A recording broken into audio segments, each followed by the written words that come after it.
ಭೂಗೋಳ ಎಲ್ಲ ಸೇರಿ ಜಂಬೂದ್ವೀಪ. ಓಕೆ. ಈ ಜಂಬೂದ್ವೀಪ ಅಂತ ಹೆಸರು ಯಾಕೆ ಬಂತು ಅಂದ್ರೆ ಇಲ್ಲಿ ಜಂಬೂ ನೀರ್ಲ ಹಣ್ಣಿನ ಗಿಡ ಇತ್ತು ಅಂತ.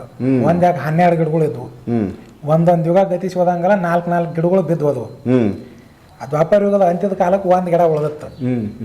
ಆ ಗಿಡ ಹೆಂಗಿತ್ತು ಅಂದ್ರೆ ಅದರದ್ದು ಆ ಗಿಡದ ಒಂದು ಹಣ್ಣು ಈಗೇನು ನಾವು ಆನೆ ನೋಡ್ತೀವಲ್ಲ, ಹೌದು, ಈ ಆನೆ ಅಷ್ಟು ದೊಡ್ಡದಿತ್ತದು. ಈ ಜಂಬೂದ್ವೀಪದಿಂದ ಹಿಡ್ಕೊಂಡು 7 ದ್ವೀಪ ಮತ್ತು 7 ಸಮುದ್ರ, ಸುರಾ ಸಮುದ್ರ, ಕೃತ ಸಮುದ್ರ, ದವಿ ಸಮುದ್ರ, ಆಮೇಲೆ ಕ್ಷೀರ ಸಮುದ್ರ, ಹಿಂಗೈತೆ 7 ಸಮುದ್ರ ಬರ್ತಾವ. ಅಂದ್ರೆ ಅಲ್ಲೆಲ್ಲ ನಾವು ಹುಡುಕೊಂತ ಹೋದ್ರೆ ಕ್ಷೀರ ಸಮುದ್ರ ಅಂದ್ರೆ ಅಲ್ಲಿ ಹಾಲ ಇರ್ತೈತೆ ಅಂತಿಲ್ಲ. ಈ ಘೃತ ಸಮುದ್ರ ಅಂದ್ರೆ ಅಲ್ಲಿ ಸಮುದ್ರ ತುಂಬ ತುಪ್ಪನ ಇರುತ್ತ ಅಂತಿಲ್ಲ. ಸುರಾ ಸಮುದ್ರ ಅಂದ್ರೆ ಆ ಸಮುದ್ರ ತುಂಬ ಏನಪ್ಪಾ ಅಂದ್ರೆ ಸೆರೆನ ಇರ್ತೈತೆ ಅಂತಿಲ್ಲ. ಅದೆಲ್ಲ ನೀರ ಹೋಗಿ ನೋಡಿದ್ರೆ ನೀರ ಇರುತ್ತದ. ಆ ನೀರು ತಗೊಂಡು ರುಚಿ ನೋಡಿದ್ರೆ ಇದು ಕ್ಷೀರ ಸಮುದ್ರ ಹಾಲಿನ ವಾಸನೆ ಇರುತ್ತ, ಮತ್ತು ರುಚಿ ಹಾಲಿಂದ ಇರುತ್ತ, ನೋಡಾಕ ನೀರು. ಇನ್ನು ಯಾವ್ದಪ್ಪ ಅಂದ್ರೆ ತುಪ್ಪದ ಸಮುದ್ರ, ಘೃತ ಸಮುದ್ರ ಅಂತ ಹೇಳ್ತಾರೆ.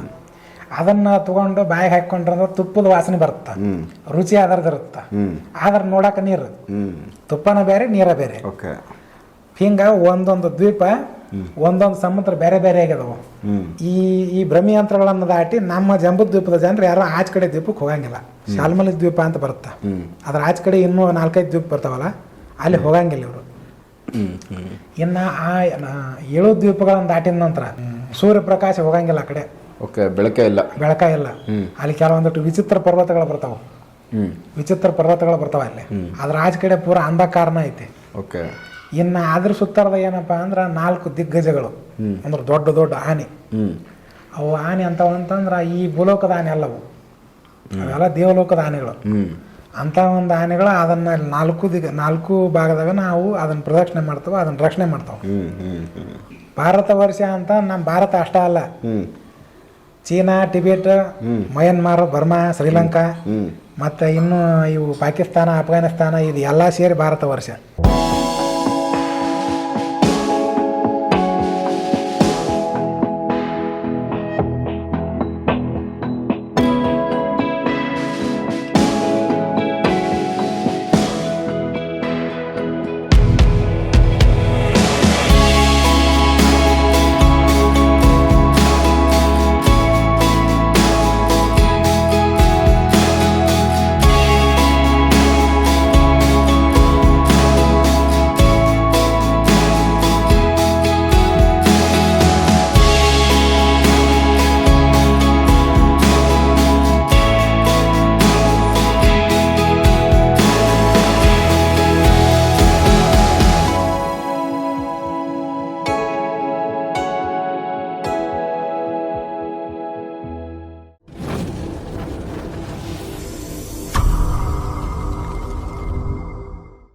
ಗುರುಗಳೇ, ಈಗ ನೀವು ದ್ವೀಪಗಳ ಬಗ್ಗೆ ಹೇಳ್ತೀನಿ ಅಂತ ಹೇಳಿದರೆ ಅದರಲ್ಲಿ 7 ದ್ವೀಪಗಳು.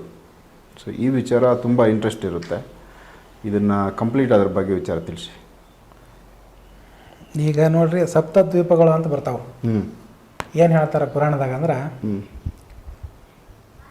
14 ಭುವನ, 7 ದ್ವೀಪ, ಇವೆಲ್ಲ ಬರ್ತಾವೆ.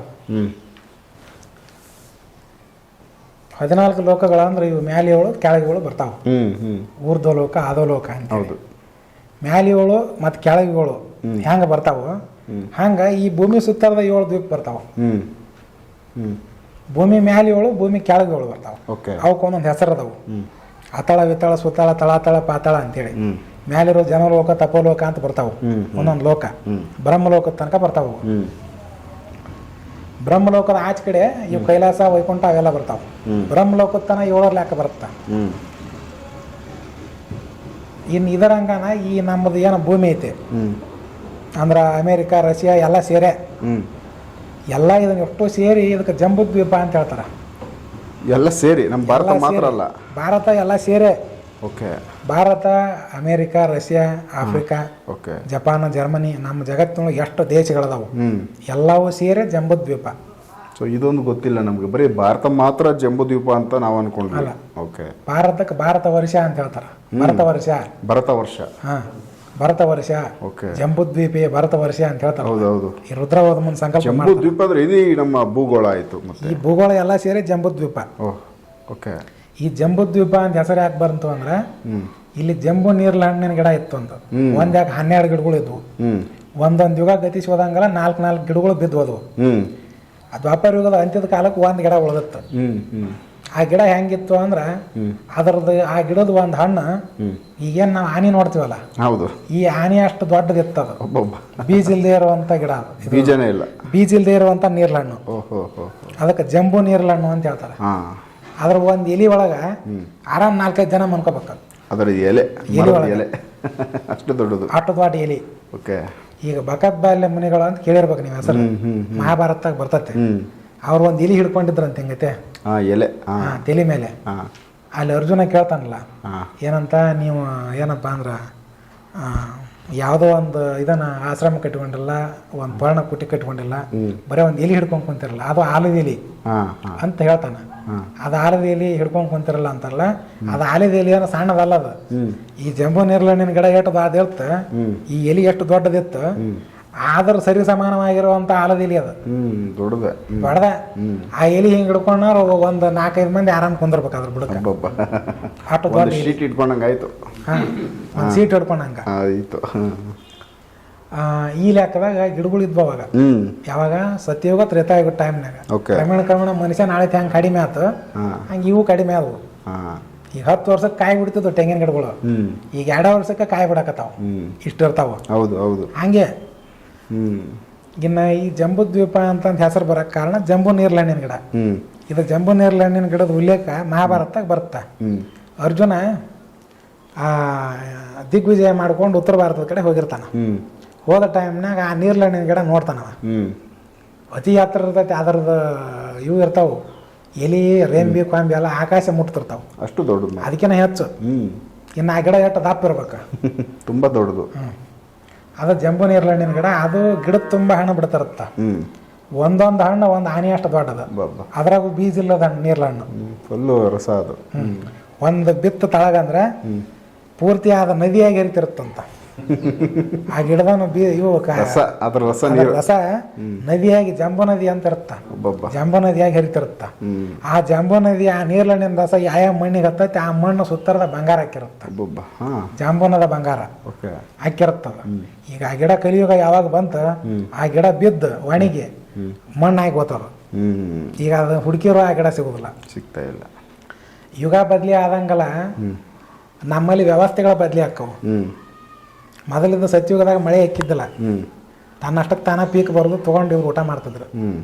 ಸತ್ಯುಗದ ಒಂದು ಟೈಮ್ ಮುಗಿದ್ಮೇಲೆ ಸ್ವಲ್ಪ ಅಧರ್ಮ ಬಂತು, ಅವಾಗ ಮಳೆ ಆಗಕತ್ತಿತ್ತು. ಮಳೆ ಬಂದ್ಮೇಲೆ ಪೀಕ್ ಬರಕತ್ತಿದ್ವು. ಹಂಗೆ ಯುಗಕ್ಕೆ ತಕ್ಕಂಗೆ ಒಂದು ವ್ಯವಸ್ಥೆ ಆಗಕತ್ತಿದ್ವು. ಹೆಂಗಂಗೆ ಇವರು ಅಲ್ಲಿ ಪಾಪ ಅಧರ್ಮ ಹೆಚ್ಚಾಗತ್ತಿತ್ತು, ಹಂಗೆ ಇಲ್ಲಿ ವ್ಯವಸ್ಥೆಗಳು ಕಡಿಮೆ ಆಗತ್ತಿದ್ವು. ಈಗ ಸದ್ಯ ನಾವೆಲ್ಲ ನೋಡ್ತಿರುವಂಥದ್ದು ಮಳೆಗಾಲ ಅಲ್ಲಿದು, ಇದು ಬರಗಾಲ ಇದು. ಮಳೆಗಾಲ ಅಂದ್ರೆ ಈಗ ಒಂದು 50-60-100 ವರ್ಷದ ಹಿಂದ 4-5 ತಿಂಗಳ ಬಿಟ್ಟು ಬಿಡದಂಗೆ ಮಳೆ ಬರ್ತಿತ್ತು, ಅಷ್ಟು ಗಟ್ಟಿ ಮಳೆ. ಈಗ ಹಂಗೆ ಮಳೆಗಾಲನೇ ಇಲ್ಲ. ಮೊದಲಿನ ಜನ ಹೇಳ್ತಾರಲ್ಲ, ಕಟಿಗೆ ಎಲ್ಲಾನು ಮಳೆಗಾಲ ಬಂತ 4-5 ತಿಂಗಳದ ಸ್ಟಾಕ್ ಇಡ್ತಿದ್ರು ಒಂದೊಂದು ಕಡೆ. ಈಗ ಯಾರು ಸ್ಟಾಕ್ ಇಡೋದಿಲ್ಲ, ಮಳೆನೇ ಇಲ್ಲ. ಈಗ ಇವ್ರು ಏನಂದ್ರೆ ಮಳೆಗಾಲ ಇವು ಹೋಗೈತಿ ಆದ್ರೂ ಇದನ್ನೆಲ್ಲ ನಡೆದೈತಿ ಅಂದ್ರೆ ಭೂಮಿಯಾಗಿರೋ ನೀರು ತೊಗೊಂಡು ಬದುಕಾಕತ್ತಾರ, ಬೋರ್ವೆಲ್ ತಗೊಂಡು. ಅಂದ್ರೆ ಹಿಂದಿನ ಪುಣ್ಯ ಭೂಮಿಯಾಗ ಐತಿ, ಅದನ್ನ ತಗೊಂಡು ಬದುಕ್ಯಾರ. ಇದು ಖಾಲಿ ಆಗಿಂದ ಅದು ಖಾಲಿ ಆಗತ್ತೆ. ಇಲ್ಲಿ ಮುಂದೆ ಯುಗ ಯಾವ್ಯಾವ ರೀತಿ ಅದನ್ನು ಗತಿಸ್ಕೊಂತ ಹೋಗುತ್ತಾ, ಪುಣ್ಯ ಆಗಲಿ ಇವರು ಒಂದು ಧರ್ಮ ಕರ್ಮ ಹೆಂಗೆ ಕ್ಷೀಣ ಹಾಕೊಂತ ಹೋಕ್ಕವು, ಹಂಗೆ ಅವ್ಯವಸ್ಥೆ ಹೆಚ್ಚಾಗತ್ತ. ಇವ್ರಿಗಿರುವಂಥ ಒಂದು ಸೌಕರ್ಯಗಳು ಕಡಿಮೆ ಹಾಕೊಂಡ್ ಹೋಕ್ಕವು. ಇಷ್ಟು ಹಸಿರು ಕಾಣತ್ತಲ್ಲ, ಇನ್ನೂ ಆಧಾರ ಮೆಚ್ಚಾತಂದ್ರೆ ಇವೆಲ್ಲ ವಾಣಿಗೆ ಮರುಭೂಮಿ ಆದಂಗೆ ಆಕತ್ತೆ. ಹೆಂಗೆ ಆಧಾರ ಹರಡ್ತೈತೆ ಹಂಗಂಗೆ ವ್ಯವಸ್ಥೆ ಕಡಿಮೆ, ಮನುಷ್ಯನ ಶರೀರಕ್ಕೆ ಉಪದ್ರವ ಆಗುವಂಥ ವಾತಾವರಣ ಸೃಷ್ಟಿ ಆಗುತ್ತೆ. ಹೆಂಗೆ ಇವನಲ್ಲಿ ಧರ್ಮ ಬೆಳಿತೈತಿ ಹಂಗಂಗೆ ಮನುಷ್ಯನ ಶರೀರಕ್ಕೂ ಮತ್ತು ಮನಸ್ಸಿಗೆ ಹಿತ ಆಗುವಂಥ ವಾತಾವರಣ ತನ್ನಷ್ಟಕ್ಕೆ ತಾನ ಸೃಷ್ಟಿ ಆಗುತ್ತೆ. ಹೀಗೈತೆ. ಇನ್ನು ಇದು ದ್ವೀಪಕ್ಕೆ ಸಂಬಂಧಪಟ್ಟದ್ದು ಜಂಬೂದ್ವೀಪ.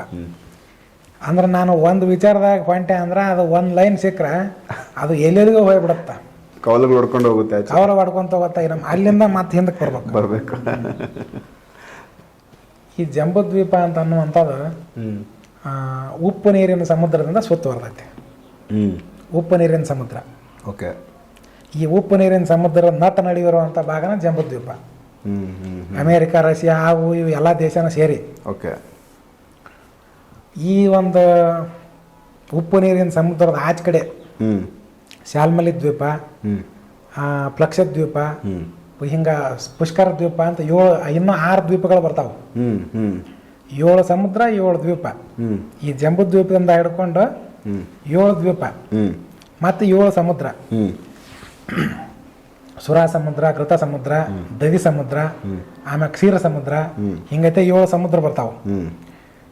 ಅಂದ್ರೆ ಅಲ್ಲೆಲ್ಲ ನಾವು ಹುಡುಕೊಂತ ಹೋದ್ರೆ ಕ್ಷೀರ ಸಮುದ್ರ ಅಂದ್ರೆ ಅಲ್ಲಿ ಹಾಲ ಇರ್ತೈತೆ ಅಂತಿಲ್ಲ. ಈ ಘೃತ ಸಮುದ್ರ ಅಂದ್ರೆ ಅಲ್ಲಿ ಸಮುದ್ರ ತುಂಬ ತುಪ್ಪನ ಇರುತ್ತ ಅಂತಿಲ್ಲ. ಸುರಾ ಸಮುದ್ರ ಅಂದ್ರೆ ಆ ಸಮುದ್ರ ತುಂಬ ಏನಪ್ಪ ಅಂದ್ರೆ ಸೆರೆನ ಇರ್ತೈತೆ ಅಂತಿಲ್ಲ. ಅದೆಲ್ಲ ನೀರ. ಹೋಗಿ ನೋಡಿದ್ರೆ ನೀರ ಇರುತ್ತದ. ಆ ನೀರು ತೊಗೊಂಡು ರುಚಿ ನೋಡಿದ್ರೆ ಇದು ಕ್ಷೀರ ಸಮುದ್ರ ಹಾಲಿನ ವಾಸನೆ ಇರುತ್ತ, ಮತ್ತು ರುಚಿ ಹಾಲಿಂದ ಇರುತ್ತ, ನೋಡಾಕ ನೀರು. ಇನ್ನು ಯಾವ್ದಪ್ಪ ಅಂದ್ರೆ ತುಪ್ಪದ ಸಮುದ್ರ, ಘೃತ ಸಮುದ್ರ ಅಂತ ಹೇಳ್ತಾರೆ. ಅದನ್ನ ತಗೊಂಡು ಬಾಯಿಗೆ ಹಾಕೊಂಡ್ರೆ ತುಪ್ಪದ ವಾಸನೆ ಬರುತ್ತ, ರುಚಿ ಅದರದಿರುತ್ತ, ಆದ್ರೆ ನೋಡಾಕ ನೀರು. ತುಪ್ಪನ ಬೇರೆ, ನೀರ ಬೇರೆ. ಹಿಂಗ ಒಂದೊಂದು ದ್ವೀಪ, ಒಂದೊಂದು ಸಮುದ್ರ ಬೇರೆ ಬೇರೆ ಆಗ್ಯದವು. ಇವು ನಮ್ಮ ವಿಜ್ಞಾನಿಗಳಿಗಾಗಲಿ ಅಥವಾ ಈ ಒಂದು ಭೂಮಿ ಬಗ್ಗೆ ಅಭ್ಯಾಸ ಮಾಡುವಂಥವ್ರಿಗಾಗಲಿ, ಭೂಗೋಳ ತಜ್ಞರಿಗೆ, ಖಗೋಳ ಅಂದ್ರೆ ಮೇಲೆ ಬಂತು, ಭೂಗೋಳ ಅಂದ್ರೆ ಕೆಳಗ. ಭೂಗೋಳ ತಜ್ಞರಿಗೆ ಇವೆಲ್ಲ ಯಾಕೆ ಸಿಕ್ಕಿಲ್ಲ ಅಂತಂದ್ರೆ ಇವ್ರಿಗೆ ಇನ್ನೂ ಹುಡುಕಿದ್ರು ಅವು ಸಿಗಂಗಿಲ್ಲ. ಈ ದ್ವೀಪದಿಂದ ಆಚೆ ಕಡೆ ಹೋಗಾಕ ಇಂದ್ರನ ಅಪ್ಪಣೆ ಇಲ್ಲ. ಅಂದ್ರೆ ಈ ದ್ವಾಪರ ಯುಗದ ಅಂತ್ಯದವರೆಗೂ, ಸತ್ಯುಗದಿಂದ ಹಿಡಿದು ದ್ವಾಪರ ಯುಗದ ಅಂತ್ಯದವರೆಗೂ ಸಹಿತ ಈ ಜಂಬೂ ದ್ವೀಪಗಳಿರುವಂಥ ಜನ ಎಲ್ಲ 6 ದ್ವೀಪಗಳಿಗೆ ಏಕಾಗಿ ಅಡ್ಡಾಡ್ತಿದ್ರು. ಹೌದಾ?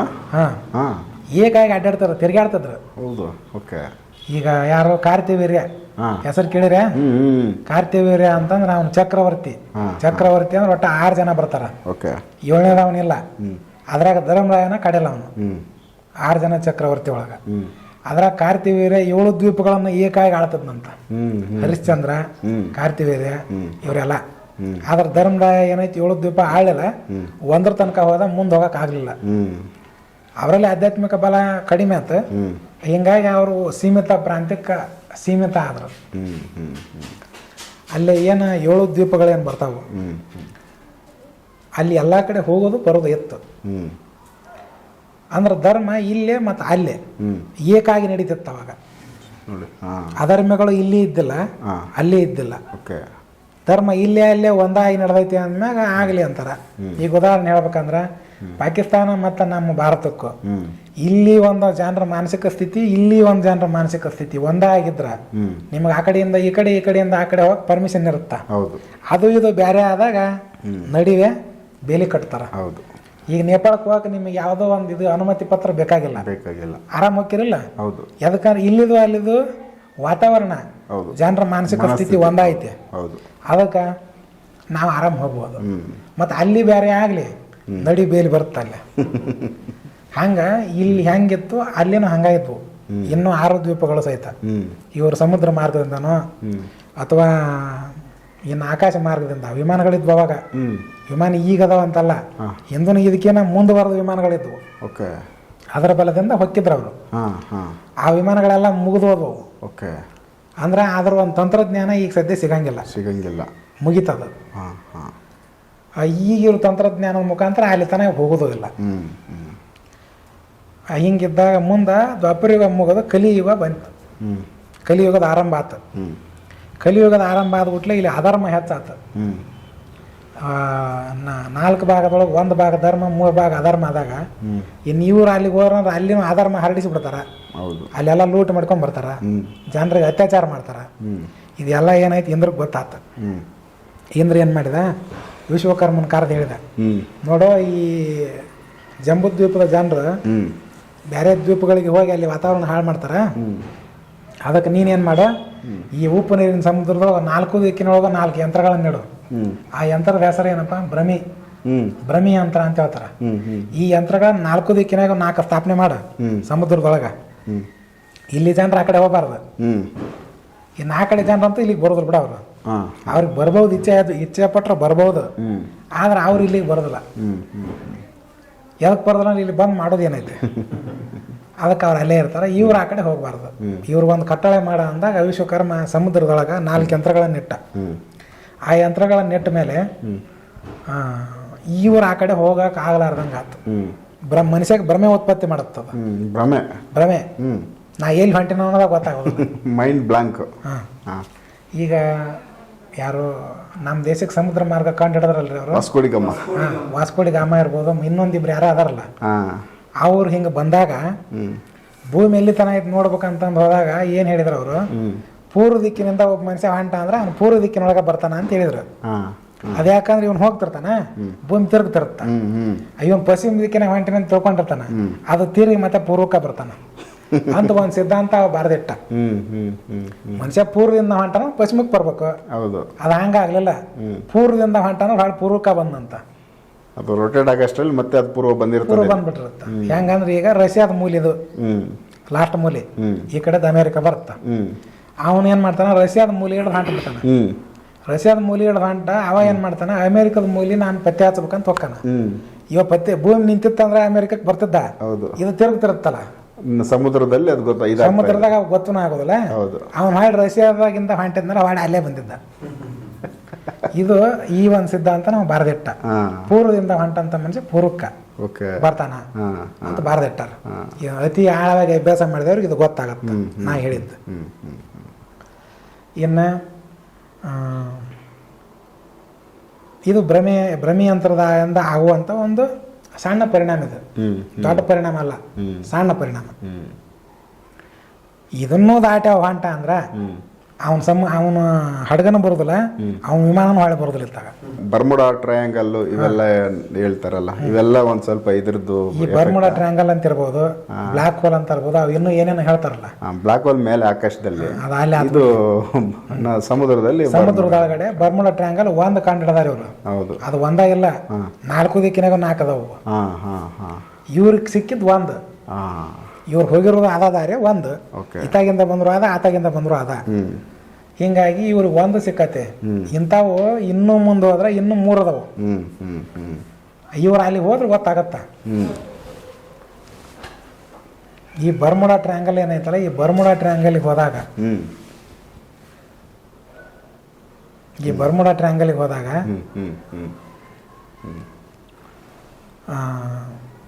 ಅಲ್ಲಿ ಏನಾಕೈತಿ, ಅಲ್ಲಿ ಹೋದಂಥ ಒಂದು ಹಡಗ, ಅಲ್ಲಿ ಹೋದಂಥ ವಿಮಾನ ಯಾವ ಹಿಂದಕ್ಕೆ ಬಂದಿಲ್ಲ. ಅಕಸ್ಮಾತ್ ಹಿಂದಕ್ಕೆ ಬಂದ್ರು ಅವು ಭಾಳ ಚಮತ್ಕಾರಿಕವಾಗಿ ಬಂದವು. ಅಲ್ಲಿ ಏನು ನಡೀತ ಅನ್ನೋದು ಗೊತ್ತಾಗಿಲ್ಲ, ಏನು ಆಗಕತ್ತೈತೆ ಅನ್ನೋದು ತಿಳಿದಿಲ್ಲ ಅವ್ರಿಗೆ. ಆ ಟೈಪ್ ಆಗಿ ಬಂದಾರ ಅವರೆಲ್ಲ. ಎಷ್ಟೋ ದೂರ ಇರುವಂಥ ಕಿಲೋಮೀಟರ್, ಎಷ್ಟೋ ದೂರ ಇರುವಂಥ ಒಂದು ಅಂತರ ಅಂದ್ರೆ ಎಷ್ಟೋ ಕಿಲೋಮೀಟರ್ ಐತಂತ. ಈಗ 1000 ಕಿಲೋಮೀಟರ್ ಇರುವಂಥ ದಾರ್ಯಾನ 100 ಕಿಲೋಮೀಟರ್ನೇ ಬಂದ್ಬಿಟ್ರ. ಈಗ 6 ತಾಸು ಇರುವಂತ ದಾರಿ 1 ತಾಸಿನಾಗ ಬಂದ್ಬಿಟ್ಟಾರ. ಈ ಸೇಮ್ ಎಲ್ಲ ಕೆಲವೊಂದಿಷ್ಟು ವಿಚಿತ್ರ ಘಟನೆಗಳು ನಡೆದವಲ್ಲಿ. ಯಾವಾಗ ಈ ಬರ್ಮುಡಾ ಟ್ರಯಾಂಗಲ್ ಪಾಸ್ ಮಾಡೋ ಮುಂದೆ ಈ ಟೈಪ್ ಇವು ಆಗ್ಯಾವಲ್ಲ, ಇದು ಎಲ್ಲ ವಿಶ್ವಕರ್ಮ ಇಟ್ಟಂತ ಒಂದು ಯಂತ್ರದ ಶಕ್ತಿಯಿಂದ ಹೆಂಗಾಗ್ಯಾವ ಭ್ರಮೆ. ಈ ಬರ್ಮುಡಾ ಟ್ರಯಾಂಗಲ್ಗೆ ಕೆಲವು ಮಂದಿ ಏನೇನೋ ಹೇಳ್ತಾರ. ನನ್ನ ಸ್ವಂತ ವಿಚಾರದ ಮೇಲೆ ಏನೂ ಹೇಳೋದಿಲ್ಲ. ಯಾರಾದ್ರೂ ಮಹಾತ್ಮರು ಹೇಳಿದ್ದು ಅಥವಾ ಹಿಂಗೆ ಪುರಾಣ ಗ್ರಂಥದ ಆಧಾರದಾಗ ಇದ್ದದ್ದು ಹೇಳ್ತೀನಿ. ಯಾಕಂದ್ರೆ ನಾವು ಹೇಳುವಂಥ ಪ್ರತಿಯೊಂದು ವಿಚಾರಕ್ಕೂ ಒಂದು ಆಧಾರ ಇರ್ಬೇಕು. ಆಧಾರ ಇದ್ದರೆ ಜನ ನಂಬುತ್ತಾ, ಕೇಳ್ತಾರ. ಈ ಭ್ರಮಿ ಯಂತ್ರಗಳನ್ನು ದಾಟಿ ನಮ್ಮ ಜಂಬೂ ದ್ವೀಪದ ಜನರು ಯಾರೋ ಆಚ ಕಡೆ ದ್ವೀಪಕ್ಕೆ ಹೋಗಂಗಿಲ್ಲ. ಶಾಲ್ಮಲಿ ದ್ವೀಪ ಅಂತ ಬರುತ್ತೆ, ಅದ್ರ ಆಚ ಕಡೆ ಇನ್ನೂ 4-5 ದ್ವೀಪ ಬರ್ತಾವಲ್ಲ, ಅಲ್ಲಿ ಹೋಗಂಗಿಲ್ಲ ಇವರು. ಇನ್ನು ಆ 7 ದ್ವೀಪಗಳನ್ನು ದಾಟಿದ ನಂತರ ಅಲ್ಲಿ ಮುಂದೆ ಅಲ್ಲಿ ಇದು ಯಾವುದು ಸೂರ್ಯಪ್ರಕಾಶ ಹೋಗಂಗಿಲ್ಲ ಆ ಕಡೆ. ಬೆಳಕ ಇಲ್ಲ. ಅಲ್ಲಿ ಕೆಲವೊಂದಿಟ್ಟು ವಿಚಿತ್ರ ಪರ್ವತಗಳು ಬರ್ತಾವ. ಅಲ್ಲಿ ಅದ್ರ ಆಚ ಕಡೆ ಪೂರ ಅಂಧಕಾರನ ಐತಿ. ಇನ್ನು ಅದ್ರ ಸುತ್ತರದ ಏನಪ್ಪಾ ಅಂದ್ರ 4 ದಿಗ್ಗಜಗಳು ಅಂದ್ರೆ ದೊಡ್ಡ ದೊಡ್ಡ ಆನೆ. ಅವು ಆನೆ ಅಂತಂದ್ರ ಈ ಭೂಲೋಕದ ಆನೆ ಅಲ್ಲವು, ಅವೆಲ್ಲ ದೇವಲೋಕದ ಆನೆಗಳು. ಅಂತ ಒಂದು ಆನೆಗಳು ಅದನ್ನ 4 ಭಾಗದಾಗ ನಾವು ಅದನ್ನ ಪ್ರದಕ್ಷಿಣೆ ಮಾಡ್ತೇವೆ, ಅದನ್ನ ರಕ್ಷಣೆ ಮಾಡ್ತಾವ ಅಲ್ಲೇ. ಇನ್ನು ನಾರಾಯಣ ತನ್ನ 4 ರೀತಿ ರೂಪಧಾರಣೆ ಮಾಡಿಕೊಂಡು ಇದನ್ನ ಸುತ್ತು ಎಲ್ಲ ರೀತಿಯಿಂದ ಇದನ್ನ ಭೂಮಿಯನ್ನ ರಕ್ಷಣೆ ಮಾಡ್ತಾನ. ಇದನ್ನ ಒಂದು ತನ್ನ ಶಕ್ತಿಯಿಂದ ತಡೆ ಹಿಡ್ದಾನ. ಕೂರ್ಮ ರೂಪಧಾರಣೆ ಮಾಡಿ ಆಮೆ ಅಂತ ಬರುತ್ತೆ. ಆದಿಶೇಷ ಹೊತ್ತಾನ ಕೂರ್ಮ ರೂಪಧಾರಣೆ ಮಾಡಿ ಅದನ್ನ ತಡೆ ಹಿಡ್ದಾನ. ಪುರಾಣದಾಗೆಲ್ಲ ಬರ್ತಾವು. ತನ್ನ ಒಂದು ಶಕ್ತಿಯಿಂದ ಈ ಜಗತ್ತನ್ನು ರಕ್ಷಣೆ ಮಾಡವನ ಅವ. ಈ ಜಗತ್ತನ್ನು ರಕ್ಷಣೆ ಮಾಡವನ ಅವ ಅಂದ್ರೆ ಅವನಿಗೆ ರಕ್ಷಣೆ ಮಾಡುವಂಥ ಕಾರ್ಯ ಕೊಟ್ಟಾರ, ನಾಶ ಮಾಡೋದು ಕೊಟ್ಟಿಲ್ಲ. ಅದಕ್ಕೆ ಈ ಜಗತ್ತಿನೊಳಗೆ ಈ ನಮನಿ ಎಲ್ಲ ನಾಟಕ ಮಾಡಿಸುವಂತ ಇದನ್ನು ರಕ್ಷಣೆ ಮಾಡಕತ್ತಾನ. ಇದನ್ನ ಎಷ್ಟು ಇದನ್ನೆಲ್ಲ ನೋಡ್ಕೊಳ್ಳೋನ ಅವನ. ಇನ್ನು ಬೇರೆಯವರು ಇದನ್ನು ಮಾಡಂಗಿಲ್ಲ. ಅವರು ಸೃಷ್ಟಿ ಮಾಡೋದು, ಇನ್ನು ನಾಶ ಮಾಡೋದು, ರಕ್ಷಣೆ ಮಾಡೋದು ಇವನ್ ಕೆಲಸ. ಮತ್ತು ಹಂಗೆ ಅಂತೇಳಿ ಅವರು ಏನು ಲಘುವಾಗಿ ಅವ್ರನ್ನ ಪರಿಗಣಿಸುವಂಗಿಲ್ಲ. ಅವನ ಸೃಷ್ಟಿನ ಮಾಡಿರಲಿಲ್ಲ ಅಂದ್ರೆ ಇವನೇನು ರಕ್ಷಣೆ ಮಾಡ್ತದ. ಮತ್ತು ಇವ್ರು ರಕ್ಷಣೆ ಮಾಡ್ಕೊಂತ ಬೆಳ್ಕೊಂತ ಹೋಗತ್ತೀನಿ. ನಾಶ ಮಾಡೋರು ಯಾರು? ಹೌದು, ಒಬ್ಬರನ್ನ ಬಿಟ್ಟು ಒಬ್ರು ಮಾಡೋಕ್ಕಾಗೋದಿಲ್ಲ ಅದು. ಹಿಂಗೆ ಇವು 7 ದ್ವೀಪಗಳು ಬರ್ತಾವೆ. ಇವನ್ ಹೆಸರನ್ನು ಬರ್ತಾವೆ. ಇದ್ರಾಗ ಒಂದೊಂದು ಸಮುದ್ರದ ಹೆಸರು ಬೇರೆ ಅದಾವು, ಒಂದೊಂದು ದ್ವೀಪದ ಹೆಸರು ಬೇರೆ ಅದಾವು. ಪುಷ್ಕರ ದ್ವೀಪ, ಆಮೇಲೆ ಶಾಲ್ಮಲಿ ದ್ವೀಪ, ಮುಂದೆ ಹಿಂಗೆ ಒಂದೊಂದು ಬರ್ತಾವೆ. ಇನ್ನು ಸಮುದ್ರದೊಳಗು 7 ಸಮುದ್ರ 7 ದ್ವೀಪ. ಈಗ ನಮ್ಮ ಉಪ್ಪು ನೀರಿನ ಸಮುದ್ರ ಐತಿ, ಇದಕ್ಕೆ ಲವಣ ಸಮುದ್ರ ಅಂತ ಹೇಳ್ತಾರ. ಅಂದ್ರೆ ಆ ನೀರು ತೊಗೊಂಡು ನಾವು ನೋಡ್ರೆ ಉಪ್ಪು ಸಿಗಲ್ಲ ನಮಗೆ. ಹೌದು, ಬಟ್ ರುಚಿ ಉಪ್ಪಿಂದ ನೋಡಕ್ಕೆ ನೀರು ಹಿಂಗೈತೆ. ಅದರಿಂದ ನಾವು ಇದನ್ನ ಮಾಡಿ ಕೆಲವೊಂದು ಸಂಸ್ಕರಣೆ ಮಾಡಿದಾಗ ಉಪ್ಪು ಸಿಗತೈತೆ. ಹಂಗೆ ಅಲ್ಲಿ ಅದು ಸಿಗುತ್ತ. ಇನ್ನು ಈ ಜಂಬೂ ದ್ವೀಪದೊಳಗೆ ವರ್ಷಗಳು ಅಂತ ಬರ್ತಾವೆ. ಯಾವುದು? ಇಲಾವೃತ ವರ್ಷ, ಭದ್ರಾಶ್ವ ವರ್ಷ, ಮತ್ತು ಹಿಂಗೈತೆ. ಒಟ್ಟ ಅದ್ರಾಗ 9 ಖಂಡ ಬರ್ತಾವೆ. ಇದ್ರಾಗ 9 ಖಂಡ ಅಂದ್ರೆ 9 ವರ್ಷಗಳು ಇದ್ರೊಳಗೆ ಬರುವು. ಇವು ಎಲ್ಲ ಏನಪ್ಪ ಅಂದ್ರೆ ಈಗಿರುವಂಥ ಅಮೇರಿಕಾ, ರಷ್ಯಾ ಮತ್ತು ಈ ಆಫ್ರಿಕಾ ಇದರದೇ ಒಂದೊಂದು ಹೆಸರವು. ಈ ವರ್ಷಗಳೇನು ಬರ್ತಾವಲ್ಲ, ಭದ್ರಾಶ್ವ ವರ್ಷ, ಇಲಾವೃತ ವರ್ಷ, ಇವೆಲ್ಲ ಬರ್ತಾವು. ಇವು ಇದರದೇ ಹೆಸರುಗಳಿವು. ಈಗ ಅವು ಹೆಸರು ಅಮೇರಿಕಾ, ರಷ್ಯಾ ಅಂತ ಆಗಿರ್ಬೋದು. ಚೇಂಜ್ ಆಗೈತೆ. ಮುಂಚೆ ಈ ನಾನು ಹೇಳೋ ಹೆಸರು ಇದ್ವು ಅಲ್ಲಿ. ಮತ್ತು ಇದರ ನಂತರ ಯಾವುದು ದೇಶಗಳು ಬರ್ತಾವು. ಈ ಯಾವುದು ಜಂಬೂದ್ವೀಪ ಅದ್ರೊಳಗೆ ಭಾರತ ವರ್ಷ. ಭಾರತ ವರ್ಷದೊಳಗೆ ಭಾರತ ದೇಶ. ಭಾರತ ವರ್ಷ ಅಂತ ನಮ್ಮ ಭಾರತ ಅಷ್ಟ ಅಲ್ಲ, China, Tibet, Myanmar, Burma, Sri Lanka, ಮತ್ತು ಇನ್ನು ಇವು ಪಾಕಿಸ್ತಾನ, ಅಫ್ಘಾನಿಸ್ತಾನ, ಇದು ಎಲ್ಲ ಸೇರಿ ಭಾರತ ವರ್ಷ. ಈ ಭಾರತ ವರ್ಷ ಇನ್ನೂ ವಿಸ್ತಾರವಾಗಿತ್ತು. ನಾನು ಹೇಳೋದು ಇಷ್ಟ ಇಲ್ಲ, ಇನ್ನೂ ಇತ್ತು. ಇನ್ನೂ ಯಾವ ಸುತ್ತಾರದ ಇವು ಕರ್ಗಿಸ್ತಾನಕ್ಕೆ ಏನು ಬರ್ತಾವಲ್ಲ, ಕಿರ್ಗಿಸ್ತಾನ, ತಜಿಕಿಸ್ತಾನ ಎಲ್ಲ ಸೇರಿ ಭಾರತ ವರ್ಷ ಬರುತ್ತೆ. ಇದ್ರೊಳಗೆ 9 ವರ್ಷಗಳು ಬರ್ತಾವೆ. ಹಿಂಗೆ ಆ 9 ವರ್ಷದಾಗ ಈ ಭಾರತ ವರ್ಷ ಒಂದು. ಈ ಭಾರತ ವರ್ಷದೊಳಗೆ ಈ ದೇಶ ಒಂದು ಬರುತ್ತೆ. ಇವು ಭಾಗ ಸಪ್ರೇಟ್ ಆಕ್ಕವು. ಈಗಂತೂ ತುಂಡು ಆಗಿ ಹೋಗ್ಯಾವು. ಇದ್ರೊಳಗೆ ಬರುವಂಥವು ಯಾವುದು? ಮತ್ತು ದೇಶಗಳು 56 ದೇಶಗಳು ಬರ್ತಾವೆ. ಇದರೊಳಗೆ 56 ದೇಶ. 56 ದೇಶ ಅಂತಾರೆ. ಹಿಂದೆ ಪುರಾಣದಾಗ ತೆಗೆದ್ರೆ ಬರ್ತಾವೆ. ಈ ನಮ್ಮ ಕರ್ನಾಟಕಕ್ಕೆ ಕುಂತಲ ದೇಶ ಅಂತೇಳಿ ಕರಿತಿದ್ರು. ಕುಂತಲ ದೇಶ ಎಲ್ಲಿಂದ ಎಲ್ಲಿವರೆಗೂ ಅಂದ್ರೆ ಈ ಹಾವೇರಿ, ದಾವಣಗೆರೆ ಅಂತ ಹೇಳಿದ್ರು. ಪೂರ್ತಿ ಮಹಾರಾಷ್ಟ್ರ, ಸೋಲಾಪುರ ತನಕ ಈ ಪೂರ ಇದನ್ನ ಕುಂತಲ ದೇಶ ಅಂತ ಹೇಳ್ತಿದ್ರು. ಅದ್ರ ಆಚೆ ಕಡೆ ಇರುವಂಥದ್ದು ಅದು ಮಹಿಷಕ ದೇಶ, ಮೈಸೂರು ಪ್ರಾಂತ್ಯ. ಮಹಿಷಾಸುರ ಅನ್ನುವಂಥ ಒಬ್ಬ ದೈತ್ಯ ಆ ಪ್ರಾಂತ್ಯನ ಆಳ್ತಿದ್ದ. ಅದಕ್ಕೆ ಮಹಿಷ ಮಂಡಲ ಅಂತ ಹೇಳ್ತಿದ್ರು. ಎಲ್ಲಿವರೆಗೂ ಮುಂದೆ ಅಶೋಕನ ಕಾಲದ ತನಕ ಅದ ಹೆಸರು ಇತ್ತು ಅದಕ್ಕೆ, ಮಹಿಷ ಮಂಡಲ ಅಂತೇಳಿ. ಅಶೋಕನ ಕಾಲದ ನಂತರ ಕ್ರಮೇಣ ಅದು ಮಹಿಷ ಮಂಡಲ ಹೋಗಿ ಮಹಿಷನೂರ ಆತ. ಮಹಿಷನೂರ ಹೋಗಿ ಅದು ಮೈಸೂರು ಆಗೈತಿ ಈಗ. ಅಂದ್ರೆ ಮೈಸೂರು ಅಂತ ಅನ್ನುವಂಥ ಹೆಸರು ಬರ್ಬೇಕಾದ್ರೆ ಹಿಂದೆ ಆ ಒಂದು ದೈತ್ಯನ ಅಲ್ಲಿ ಆಳ್ತಿದ್ದ ಆ ಜಾಗನ. ಇದು ಕುಂತಲ ದೇಶ, ಇದು ಬೇರೆ. ಈ ಟೈಪು 56 ದೇಶಗಳು ಬರ್ತಾವೆ. ಹಿಂಗೆ ಇಲ್ಲಿ ಇದೆಲ್ಲ ನಮ್ಮ ಭಾರತದ ಒಂದು ಇದಕ್ಕೂ ಮತ್ತು ಇಡೀ ಭೂಗೋಳಕ್ಕೆ ಸಂಬಂಧಪಟ್ಟಂಥ ವಿಚಾರ ಇವೆಲ್ಲ ಬರ್ತಾವೆ. ಇದನ್ನು ಇನ್ನೂ ವಿಸ್ತಾರವಾಗಿ ಹೇಳಿಬಿಟ್ರೆ ಒಂದು 2-3 ತಾಸು ಇದಾಗತ್ತೆ ಹೇಳೋದು. ನಾನು ಹಂಗೆ ಸ್ವಲ್ಪ ಮೇಲೆ ಹೇಳೀನಿ. ಸೊ ಇಷ್ಟು ಜಂಬೂದ್ವೀಪ ಅನ್ನೋ ಒಂದು ಕಾನ್ಸೆಪ್ಟಲ್ಲಿ ಇದೆಲ್ಲ ನಮ್ಮ ಇದೆಲ್ಲ ಬರ್ತದೆ. ಇದೆ. ಸೊ ಇದು ಓಕೆ. ಸೊ ನೆಕ್ಸ್ಟ್ ಬೇರೆ ವಿಚಾರ ಮಾತಾಡೋಣ.